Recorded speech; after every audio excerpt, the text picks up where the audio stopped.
Começa agora mais um episódio do Mulheres Sustentáveis. Eu sou Geisa Rocha e te convido a vir comigo conversar com mais uma mulher inspiradora. Estou falando da Beatriz Luz, que é CEO da Exchange for Change e líder do, deixa eu pegar aqui o nome certo, Hub de Economia Circular Brasil.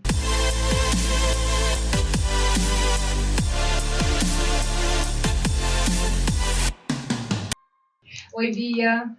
Olá, Geisa, é um prazer enorme estar aqui com vocês nesse bate-papo incrível. Bia, o nosso objetivo aqui é reunir mulheres num círculo que vai se ampliando a cada capítulo.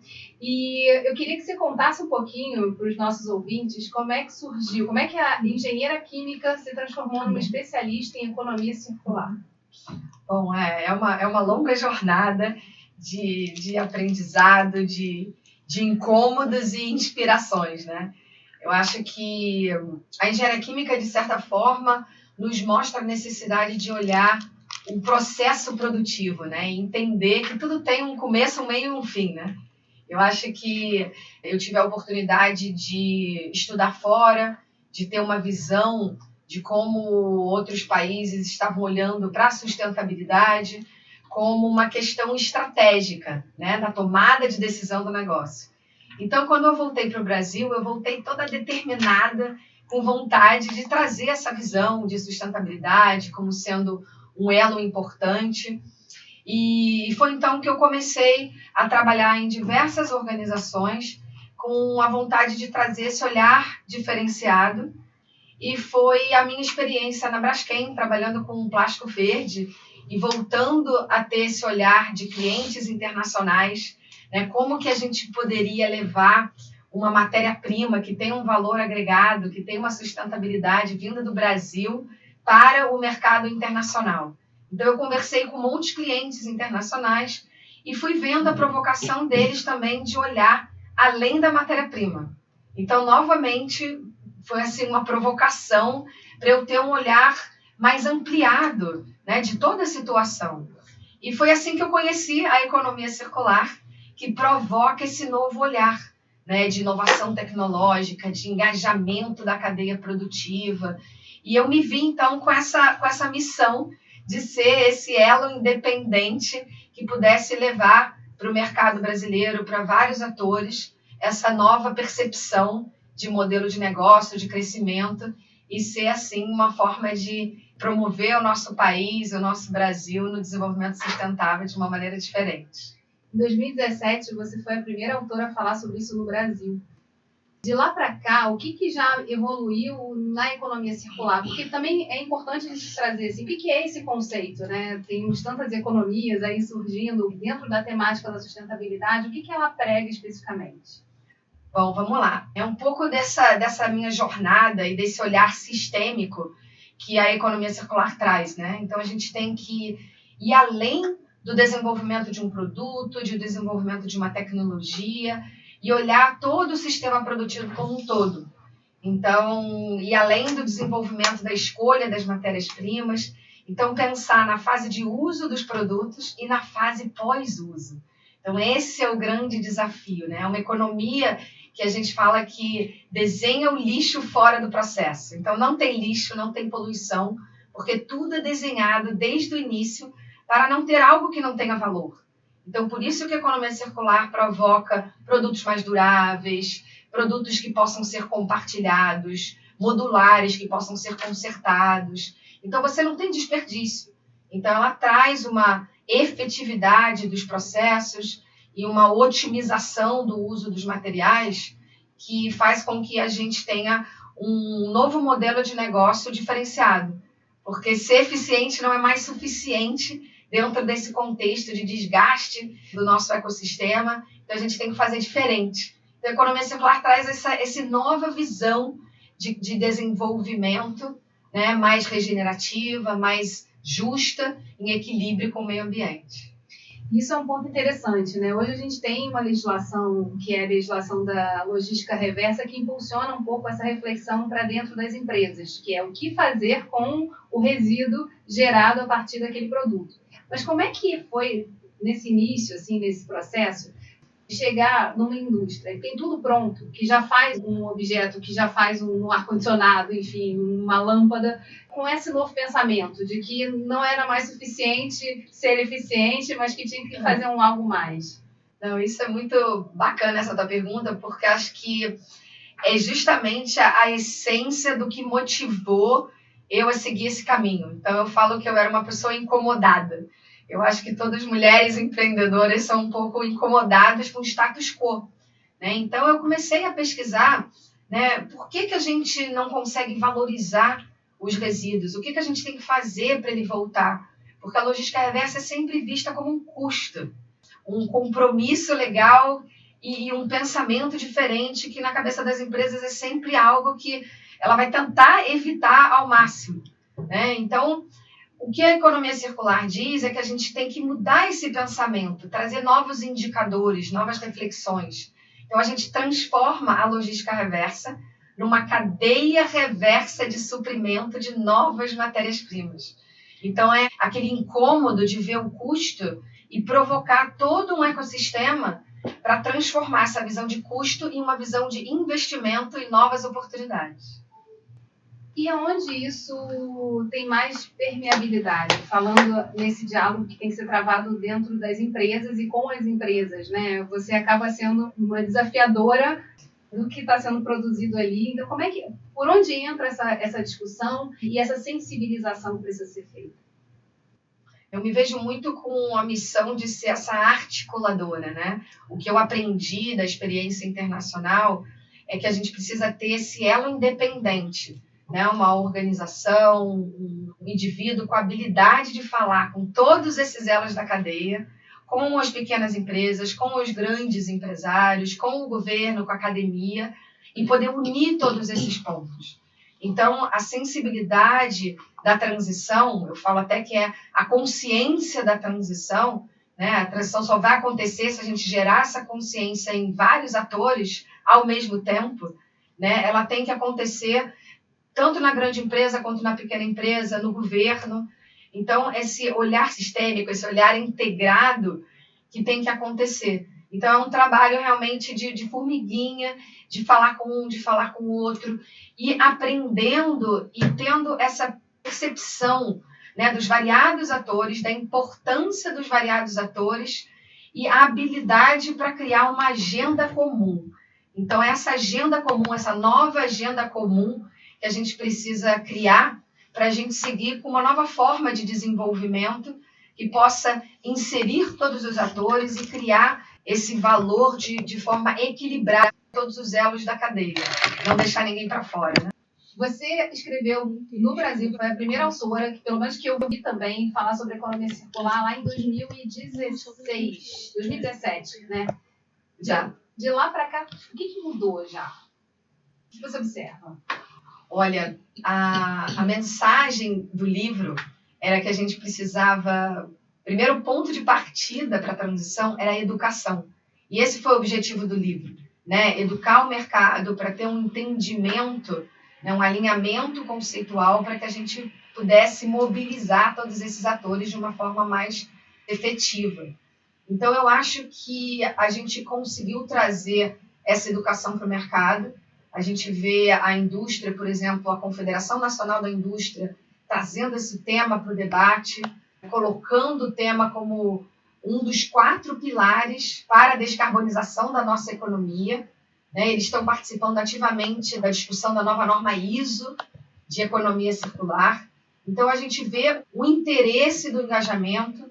Eu acho que, em paralelo a isso, também a temática está tomando muito corpo internacionalmente, como sendo uma solução para atingir as metas net zero, as questões de mudança climática. É importante a gente começar a ter essa visão além das fronteiras de cada negócio, né? Então, eu acho que a gente evoluiu bastante nesse engajamento da indústria e a gente está começando a ver o papel também das agências de fomento, dos bancos de desenvolvimento. A gente já tem fontes de fomento e fundos dedicados à economia circular, sabia, Geisa? Não sabia, conte aqui tudo. E eu estava me lembrando do livro, eu me lembro do livro, aquele livro Laranjinha, né? Exatamente. E porque tem essa referência da economia laranja, não é? A referência é porque a Holanda foi um dos primeiros países a colocar na sua estratégia que eles seriam 100% circulares até 2050. Então, a base desse trabalho, desse livro, foi justamente a experiência da Holanda. Não é à toa que ele se chama Economia Circular do Holanda, Brasil, na teoria prática. E a gente traz a visão dos especialistas para mostrar como que foi essa condução na Holanda. Então, eu acho que é por isso que a Holanda sempre é uma grande fonte de inspiração. E teve um segundo livro que também foi inspirado pela Holanda, que é o Verdinho agora. E, na verdade, a gente traz a visão mais ampliada ainda, não só com os especialistas da Holanda, mas da Eslovênia, da Suíça, da Inglaterra, da Alemanha, porque a gente percebe que, em termos institucionais, a economia circular já virou lei na Europa. Então, de 2018 para 2019, em um ano, não só ela se transformou numa lei, mas ela virou prioridade número 1 para o desenvolvimento da União Europeia. Então, tá séria a coisa agora, né? Com certeza. E aí tem esse ponto que você trouxe, né, do financiamento, de ter recurso para poder fazer essa transformação acontecer. Isso é um ponto importante que foi crescido, eu acho que na agenda da sustentabilidade e que deu força também para que essas transições pudessem começar a entrar na agenda de forma mais fortalecida. O que tem hoje disponível para os empresários que estão entrando em contato, né, com a ideia da economia circular por agora, ou estão querendo se entender nesse mundo, o que eles já fazem, o que eles precisam fazer, o que já tem disponível para poder investir nessa transformação? Para responder essa pergunta, eu queria trazer um conceito que a gente diz dos 3 motivadores da economia circular, né? Então, tem a missão, que são empresas que nascem, né, com o propósito de trazer novas soluções, novos modelos de negócio. Tem o pilar também de risco e o de oportunidade. Então, eu acho que é bem interessante olhar por essa lente, porque o que a economia circular está trazendo são novas oportunidades, né? Então, não é à toa que o Banco de Desenvolvimento, o BNDES, a FINEP, estão sempre nos procurando para perguntar para que a gente possa trazer insumos na prática, né, de qual a melhor fonte de fomento. Então, os empresários já têm à disposição essas fontes de fomento e acho que tem uma série de cursos que a gente está vendo também nascer por aí. O Senai de São Paulo fez um curso dedicado aos empresários, que é digital, gratuito, e a gente teve a chance de colaborar na curadoria do curso. Então, acho que a minha dica para os empresários é começar a pesquisar, é começar a estudar, se engajar, falar com seus fornecedores, conversar com o cliente, entender que nessa nova realidade de um mundo cada vez mais competitivo, né, com escassez de recursos, com vários compromissos legais que estão vendo aí, né, e se esse empresário quer ainda se colocar no mercado internacional, né, o diferencial competitivo não é só mais, né, custo e qualidade, é a proposta de valor que você está colocando no mercado. Isso é um ponto de transformação muito interessante, né, que eu acho que dá para mergulhar e conversar muito, mas tem um ponto, né, que é reconhecer quem já está fazendo. Às vezes o próprio empresário não sabe, não tem ideia de que o que ele faz já responde a alguns desafios, seja da Agenda 2030, de outras agendas que são agendas convergentes para a sustentabilidade. Como é que a gente trabalha, então, para esse empresário se sensibilizar e entender que ele já tem algo ali acontecendo, né? Já está fazendo alguma coisa que aquilo ali pode ser um diferencial competitivo para ele? Aí eu acho que entra um elemento chave também dessa discussão, atrelado à educação, é a comunicação, né? Então, o papel dos jornalistas, dos comunicadores, de passar essa mensagem para o mercado, de inspirar os empresários com estudos de caso, né, o que está acontecendo na prática, isso é parte também das atividades que a gente faz no dia a dia, né? Eu tento buscar esses empresários e fazer diagnósticos e colocar eles em destaque. Esse próprio livro, esse segundo livro, tem 11 estudos de caso. Então, não só 11 empresas, mas talvez até o dobro, porque a gente fala que ninguém faz sozinho. Economia circular não se faz sozinho. Então, os casos que a gente trouxe no livro são de empresas brasileiras que ativaram o sistema, que desenvolveram tecnologias, mas em parceria, às vezes com pequenas e médias, às vezes com startup. Então, essa comunicação, essa interação é extremamente importante. E é importante a gente falar o nome do livro, né? Porque as pessoas devem estar perguntando aí, que livro é esse? Economia Circular, Debate Global, Aprendizado Brasileiro. Eu acho que essa é uma função também muito importante, né? Quando você vai buscar sensibilizar as pessoas, mostrar também que o Brasil está fazendo. Tem bons casos e boas histórias para já contar e inspirar outras pessoas, né? Não, com certeza. E eu acho que no papel que eu sinto de trazer essa nova economia para o debate, tem esse elemento de trazer evidências, né, educação. Então, às vezes, o papel da gente, né, empreendedoras, mulheres que estão trazendo coisas diferentes, às vezes é um desafio, né? Então, você tem que trazer essas evidências palpáveis, né?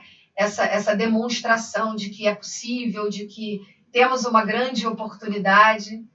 E eu acho que essa é a importância, né, desse tipo de material. E eu me lembro que quando a gente se reencontrou, porque a gente se conheceu lá no Laranjinha ainda, né?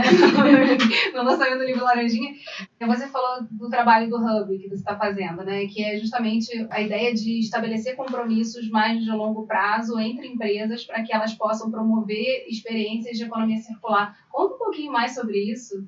Esse é um trabalho que é fascinante, que tem sido um grande aprendizado, né? Porque eu comecei lá, né, no trabalho de formiguinha, falando com empresas individualmente, pequenas empresas, grandes empresas, e eu fui percebendo que as recomendações que eu trazia para cada empresa eram sempre voltadas para o olhar do sistema, né, da cadeia produtiva como um todo. Como eu disse antes, não dá para fazer sozinho. Você tem que ir além das fronteiras do seu negócio, né, e integrar a cadeia. Então, em 2020, eu reuni todas aquelas empresas que eu já vinha conversando, já vinha trabalhando, e falei, vamos fazer algo junto. Então, é um ecossistema que a gente une pequenas e médias empresas a grandes empresários e multissetorial. Então, esse é um detalhe também muito importante, que a gente tem a tendência de trabalhar sempre em setores, né? Qual é a solução para esse setor? E o que a gente observa com a economia circular é que o desafio de um setor pode estar em outro setor. E o que o empresário mais demanda, o que eles têm de mais escasso, acho que na vida de todos nós, é o tempo.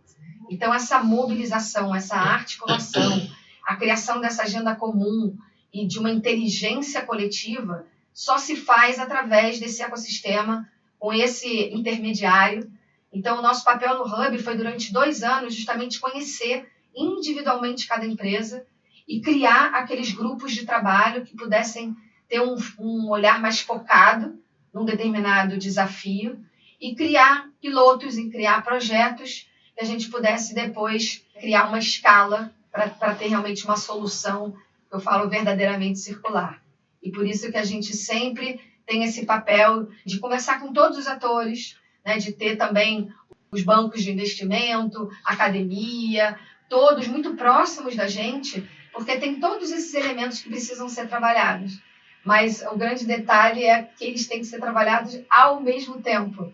Não tem mais aquela coisa de eu faço isso, depois você faz isso, eu vou esperar isso aqui acontecer para depois, né, esperar a política pública para depois ver se tem um investimento. A gente tem que construir essa nova economia de forma realmente colaborativa, né, pré-competitiva, como a gente fala. E aí sai da caixa, né? Exatamente. A gente está falando de um outro elemento aí, que é um círculo, mas sair da caixa completamente, promovendo esses diálogos e esse relacionamento, né? É uma quebra de paradigma, e tem tudo a ver com relacionamentos, tem tudo a ver com pessoas e a vontade de fazer. Então, eu costumo dizer que o ponto que pode ser o mais difícil, mas também é o mais fácil, está nas pessoas. Se a gente consegue reunir pessoas determinadas que querem construir esse novo mundo, a gente consegue. Então, acho que esse que é o meu papel também de batalhadora, né, de missionária, né, de falar com todo mundo e criar esse ambiente de confiança, né, de que a gente pode fazer, e ir trazendo todos os atores. E esse é o papel do Hub, que está chegando aí no seu 2º ciclo, trazendo novas empresas para a gente estimular ainda mais aí o ecossistema. Já tem história para contar, assim, de projetos ou produtos que já surgiram a partir desses relacionamentos? Tem, a gente está agora materializando 2 projetos. Um está um pouquinho mais avançado, porque acho que a primeira compreensão que a gente tem que ter é que a economia circular não é só um ativo de marketing. Então, é uma tomada de decisão, tem que ser discutida do chão da fábrica ao conselho de administração. Então, por isso que toma um determinado tempo, né, as tomadas de decisão. Então, a gente fez um trabalho muito bacana com o plástico filme, né? Aquele plástico da sacolinha que todo mundo acha que vai matar a tartaruga, mas se a gente direcionar ele para o lugar certo e ter todos os atores numa cadeia que valorize esse material, a gente consegue transformar o que poderia ser um resíduo numa nova matéria-prima. Então, a gente tem, por exemplo, a RCR Ambiental, que foi uma grande empresa que estimulou toda essa discussão, porque ela identificou uma oportunidade de pegar esse plástico filme no varejo, no Carrefour, levar para a Plastweber, que é o grande reciclador que transforma esse material, né, um plástico filme sujo, num plástico filme limpo, novamente, com conteúdo reciclado, que vai para uma grande marca, que no caso a que a gente trabalhou foi a Admax, que faz ração para cães e gatos, e ela estava fazendo uma ração com a marca própria Carrefour. Então, olha o ciclo que a gente fechou ao pegar o plástico filme no varejo, colocar num produto e colocar de volta na prateleira para que esse ciclo fosse fechado. Então, esse foi um trabalho que foi quase um ano falando com todos os atores e mapeando essa cadeia, integrando todos os atores. E agora a gente está numa fase de realmente aumentar essa coleta, trazer novos atores, desenvolver tecnologia para fazer essa transformação ser mais efetiva e mais valorizada. E é interessante, né, da necessidade de criação de elos entre essas empresas. A gente está falando de uma postura de sair da caixinha, do que está fazendo, ver como é que o outro pode ajudar a resolver o problema que a gente tem ou gera a partir do nosso produto, mas também, eventualmente, acionar outros atores que vão poder responder a cada parte desse desafio. É incansável, né? Não, pois é, por isso que é uma catequização, né? Uma missão, uma articulação para fazer acontecer. E às vezes, Geis, a gente tem todos os elos ali, a gente sabe quais são os elos, mas eles não estão com o ponto de contato ideal. Então, por isso que a gente entra conversando com eles individualmente, depois fazendo esse ponto de contato. Às vezes é necessário um outro ator dentro da mesma empresa para poder trazer aquela informaçãozinha que estava faltando. Então, eu falo que a gente está montando um grande quebra-cabeça. Acho que a gente nem sabe ainda qual é a imagem que vai sair dali. Então, a gente precisa construir as peças primeiro, e capturando as peças. E aí, de repente, quando a gente tem todas as peças na mesa, a gente consegue fazer aquela imagem que faz sentido para todo mundo. E esse é o desafio da economia circular. A gente fala que a gente está criando um novo equilíbrio econômico, porque é uma nova economia que vai gerar valor para todos os elos de forma equilibrada. É o tal do ganha-ganha, né? Exatamente. Que na teoria parece ser muito fácil, né? O ganha-ganha, a colaboração, desenvolver parcerias. Mas está aí a importância de ter um ator independente, que possa falar todas as línguas, que possa ter o conhecimento técnico, mas ao mesmo tempo inspirar, ser cativante. Porque não é algo que já está escrito, né? Não é algo que já tem um passo a passo. Está todo mundo construindo junto. Mas uma vez que você consegue cativar esses atores, cria essa agenda comum, você dá um salto de execução. Então, por isso que eu fico muito contente até de olhar para trás, como você está trazendo, né? Olha que jornada, né? São 7 anos que a gente está aí trazendo essa educação, tentando inspirar o mercado e agora mostrando na prática como que faz, né? E aí tem um desafio que aí, trazendo a academia um pouco, né, para além da pesquisa, das inovações que podem surgir, é da formação de pessoas que já com esse DNA aí colocado, né, com outro chip mais atualizado, né, olhando de forma diferente para o próprio sistema de produção. Como é que é também esse trabalho de formar, principalmente jovens, que já têm uma sensibilidade maior, talvez, já tem uma outra postura diante do mercado, dos produtos. Como é que é esse processo também de falar com a galera que está chegando aí, principalmente no mercado, né, para empreender e para ver o que é possível fazer dentro das oportunidades que a sustentabilidade gera? Eu acho que você está trazendo 2 elementos muito importantes e muito bacana da gente trabalhar e debater, que é o papel do pesquisador, né? Com certeza a gente precisa continuar desenvolvendo grandes tecnologias, mas o papel do pesquisador com um mindset de olhar sistêmico, porque a pesquisa normalmente é muito dedicada, né, a um determinado desafio, a determinada solução, e a gente está vendo, a gente tem um trabalho muito próximo do IPT, do Instituto de Pesquisa Tecnológica, a gente acabou de concluir alguns estudos aí com eles, e é um aprendizado mútuo incrível, né, da mente do pesquisador, bem focada, né, e da mente que a gente tem que desenvolver realmente nesses novos articuladores da mudança, né, nesses atores que querem provocar esse olhar circular, né, da transformação da logística reversa em cadeia reversa. Então, é esse olhar sistêmico e o entendimento de que a solução não está só em um profissional, só em um elo da cadeia. Então, a gente tem que aprender a trabalhar a construção de soluções em formas multidisciplinares, porque cada indivíduo pode ter uma habilidade essencial para construir aquela solução. Então, eu acho que é esse entendimento do quebra-cabeça mesmo, né? Que cada pecinha é importante. Nas minhas aulas que eu costumo dar, os estudantes perguntam, né? Mas em qual área que eu tenho que ir para trabalhar com a economia circular? É mais operação, né? É mais algo prático? E eu costumo dizer que todas as áreas são importantes. A gente já falou aqui de desenvolvimento tecnológico, a gente já falou aqui de comunicação, né, de engajamento, de uma nova cultura de negócios. Então, olha aí a psicologia, né, o trabalho de você trazer uma nova forma de construção de ideias mais colaborativas. Então, olha quantas habilidades e quantas, né, o desenvolvimento de política pública. Então, design também. Né? Design de produto. De processos também. Então, eu acho que para aqueles novos empreendedores, a dica é ter sempre essa curiosidade de ser criativo, de não ficar focado só em um determinado elemento. Eu estava conversando com um empreendedor, um designer da China, que está fazendo coisas incríveis, e ele falou, na minha equipe, o meu engenheiro, ele tem um pouco de designer.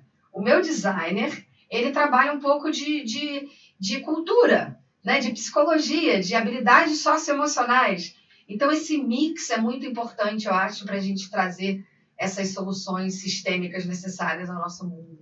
E aí você colocou uma coisa importante, né? Não tem um caminho só ou um manual de como fazer. Isso é muito da prática, da visão que tem que ser desenvolvida de relacionamento, né? De voltar ao humano. O que a pandemia, e você botou uma data, né, 2020, como a criação desse hub, dessas experiências, o que a pandemia trouxe, na tua visão, para essa militância, eu diria, da economia circular? O que você enxergou naquele momento que estava todo mundo meio, enfim, baqueado, que era a oportunidade de fazer?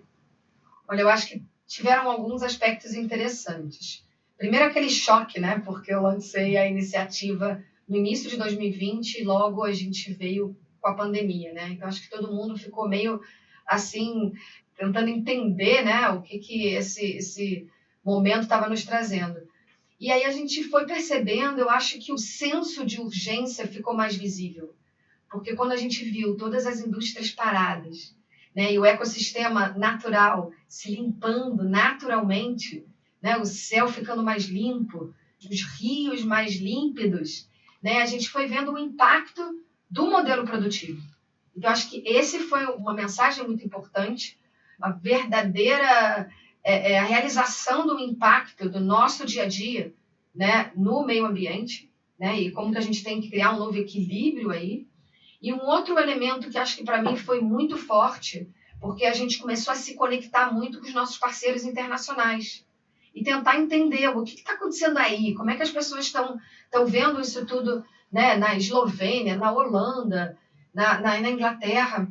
Então, eu acho que a gente percebeu também como que a gente é interdependente, como que o mundo está altamente globalizado, né? E algo que estava acontecendo pela primeira vez no mundo, em todos os países ao mesmo tempo.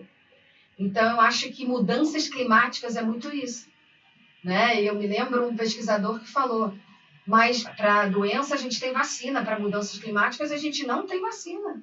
Se a gente não aprender agora e não entender agora, não vai dar mais tempo de voltar para trás, né? Então, eu acho que tem esses dois entendimentos, né? Que a gente tem que se unir realmente cada vez mais, independente da geografia, da cultura, do país que a gente está todo mundo construindo esse novo movimento, essa nova economia, e a gente pode aprender muito com os outros países, a gente aprendendo com a Europa aprendendo com a América Latina, com o Brasil, porque a gente vai ter que co-criar e adaptar as soluções para as nossas realidades. Isso é interessante, né, também. Foi um momento em que as pessoas puderam perceber que elas tinham desafios comuns. Porque, às vezes, a gente, correndo de um lado para o outro, a gente não percebe, né, que a gente pode, assim, mergulhar no mesmo desafio que o nosso coleguinha lá da Holanda, né? Então, assim... Não é, e eu acho que outra coisa para mim foi muito forte, eu gostaria que tivesse sido um aprendizado de todos nós, é como que o papel de um indivíduo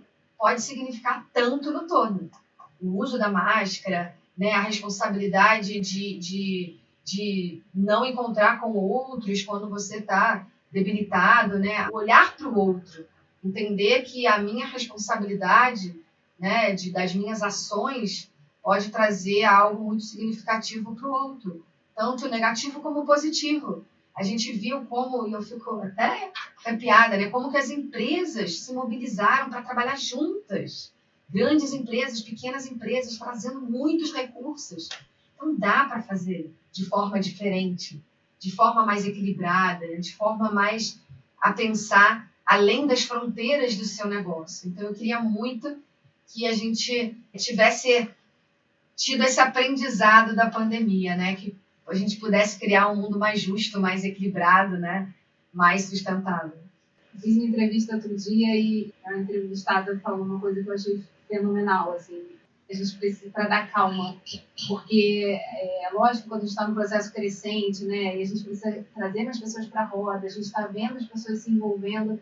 Muitas vezes você tem alguns reveses nesse processo. E ela falava que é espiral, né? Tem horas que a gente volta, ou acha que voltou, não é para o mesmo lugar, mas parece que está passando de novo por ali, por aquela esquina. E aí eu queria saber de vocês, o fato de você escrever, quer dizer, de ter lançado esse livro agora também, relatando isso, é muito importante, porque já cria também uma memória para quem está vindo pela frente entender o que foi avançando no processo. Mas como é que você trata isso em você? Assim, quando, tipo, tá voltando, ai meu Deus, essa espiral.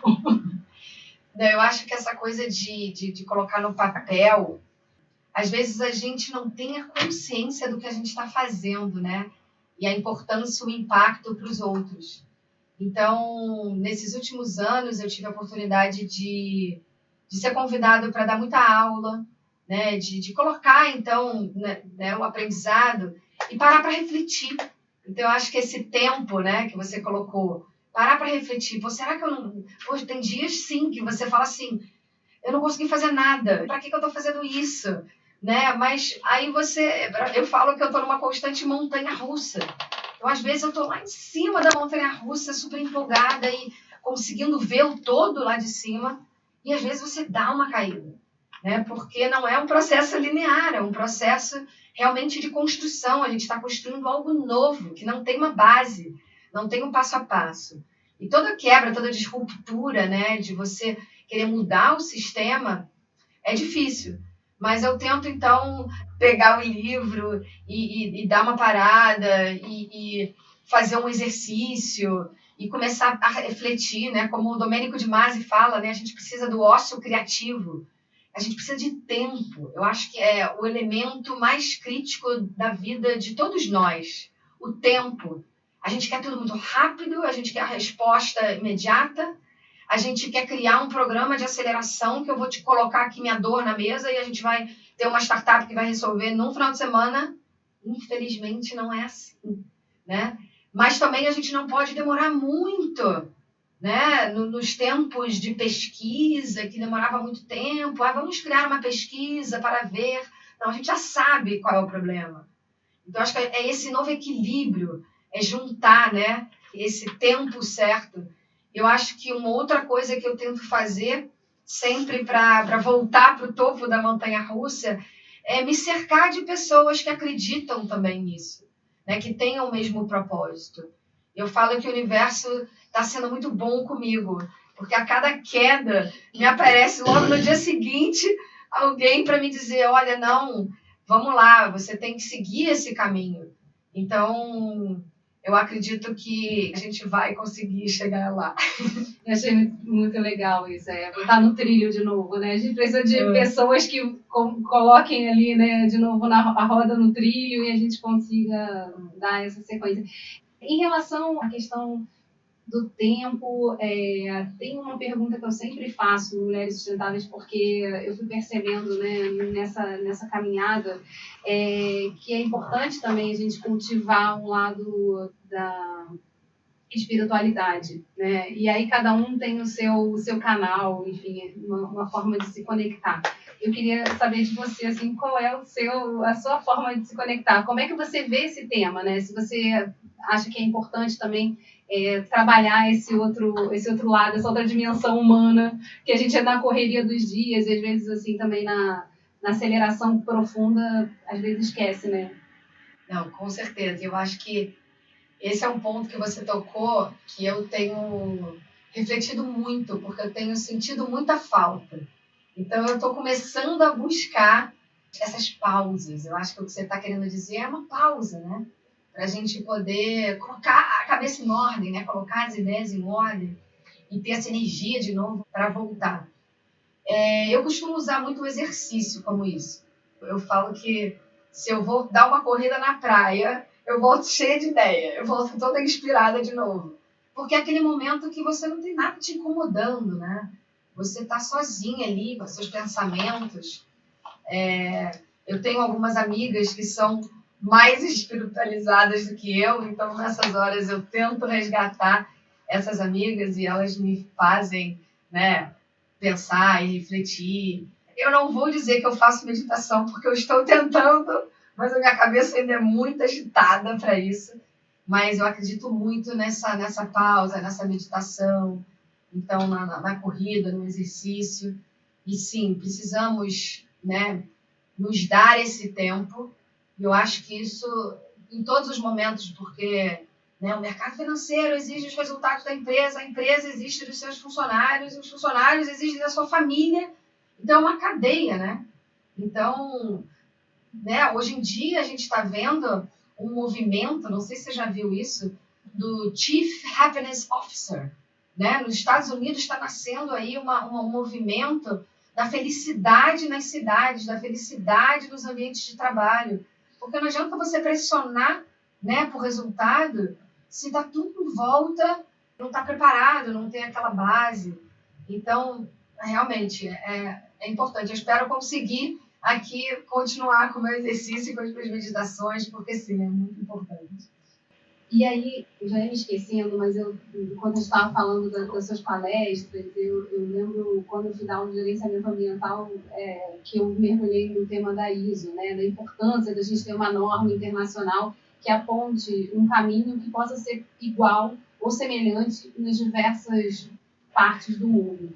E como é que é esse diálogo? E o que, na sua opinião, né, o núcleo brasileiro traz também para esse diálogo internacional?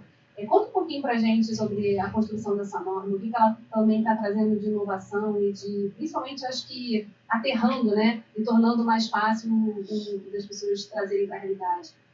Está sendo uma jornada incrível para mim, esse processo da norma. Eu tive presente na primeira reunião em 2019, né, que aconteceu em Paris. Então, veja como é um processo também longo, né? E o que é interessante, tem muitos especialistas voltados a esse olhar de normatização, desse processo, de criar esse processo, mas tem especialistas trabalhando, né, com isso na prática e representantes da indústria. Então, é um fórum realmente que coloca todos esses atores para tentar chegar num senso comum.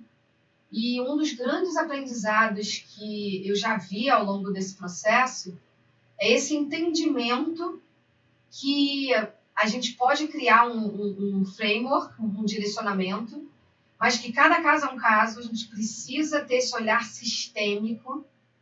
Então, o processo de normatização é muito um passo a passo para o que eu, como empresa, devo fazer se eu quero, né, ser sustentável. Então, é uma leitura muito de cada empresa. Só que eu acho que o que a gente aprendeu é que na economia circular tem que ter uma leitura do ecossistema, de todos os atores.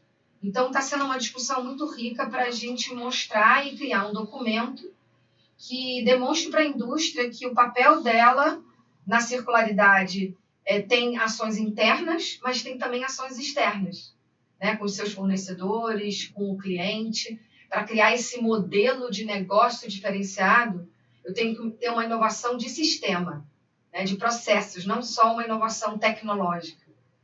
Mas a gente está caminhando e a gente vai ter aí em breve, né, um documento inicial que já vai trazer uma base, porque todo mundo precisa também, né, de uma base para começar a acelerar o processo. Então, é um processo bastante importante. E falando de negócios de impacto, porque também é um tema que as startups também falam muito de ecossistema, né? A gente vai se aproximando dessa questão da natureza, de que a gente, não adianta a gente se desenvolver sozinho e não se relacionar com esse outro. O olhar da indústria, né, das próprias empresas, ao olhar seus fornecedores, ao influenciar e exigir também que as normas e as certificações que elas precisam ter para fora sejam cumpridas em cada um desses elos, é um ponto assim, que faz a gente ter que sair daquela mesa, daquele escritório, né? Tem que olhar para um pouquinho mais longe, atravessar a rua, ver o que a galera está fazendo do outro lado da rua. Você acha que esses empreendedores que já estão entrando com esse olhar de impacto social, ambiental, para pensar soluções baseadas na natureza, já tem esse DNA? Quer dizer, é possível que eles entendam melhor a economia circular ou não? É algo que a gente precisa ir um pouquinho mais profundamente estudando e se adaptando. Eu acho que tem vários elementos que a gente pode trazer aí para avaliar. Primeiro é não achar que tem algo pronto, um passo a passo. Então, a gente tem que construir algo junto. Então, tem que ter um aprendizado, ter uma jornada de aprendizado. Então, a forma com que o mundo está extremamente veloz e exigindo respostas rápidas, a gente tem a tendência de falar, tá bom, já sei como é que faz. Então, eu faço um curso aqui, eu vou para um evento, eu converso com um ator da cadeia, já sei como é que faz, está aqui, está pronto, né?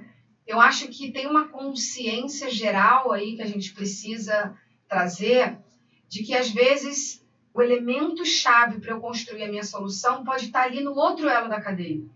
Eu tenho que estar aberto à conversa, essa transparência, essa vontade de querer trocar as informações. A gente tem uma cultura no Brasil muito reticente, muito desconfiada. E isso é no mundo inteiro, tá, Geis? A gente já participou de vários debates que eu fui perguntada, como é que você faz para convencer as empresas a trocar informações?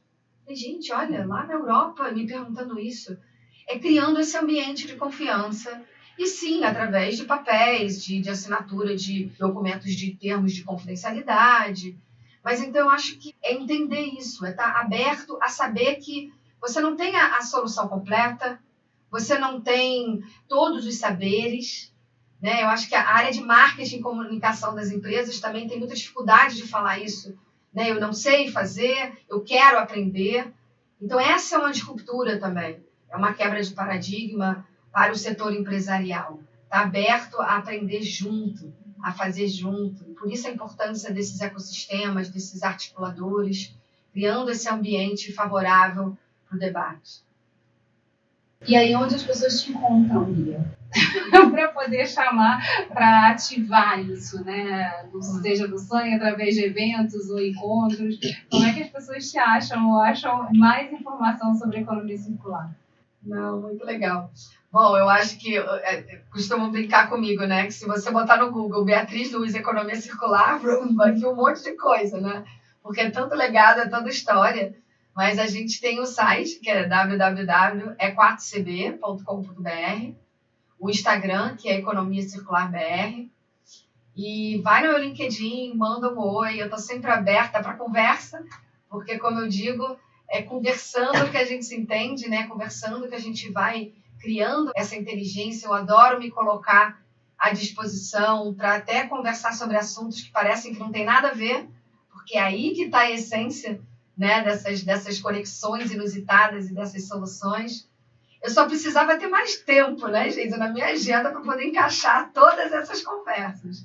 Mas é sempre um prazer conversar e debater, porque, como a gente diz, até no capítulo do meu livro eu falei, a gente aprende muito mais ensinando do que estudando sozinha, né? Estando nesses ecossistemas, debatendo, do que só lendo um livro. Então, esse é o caminho que eu acho da nova economia, da nova educação, né, e da forma de engajamento entre atores. Que dialoga com a ação, né? A gente está na década da ação, da Agenda 2030, e não dá mais tempo de ficar só conjecturando, né? Tem que fazer, experimentar, aprender fazendo. Eu acho que também foi a coisa da pandemia que trouxe essa questão de que não temos mais certezas de nada, né? Nem como é que vai ser o outro dia. Então, já que estamos todos no mesmo barco, né? Que tal a gente começar a conversar e direcionar o barco para um lugar melhor, né? Eu acho que é isso. Eu acho que a consciência de que uma economia regenerativa, mais equilibrada, vai trazer ganhos econômicos, vai trazer competitividade, e a gente pode sim fazer diferente se a gente se unir e criar essa visão comum de um mundo melhor.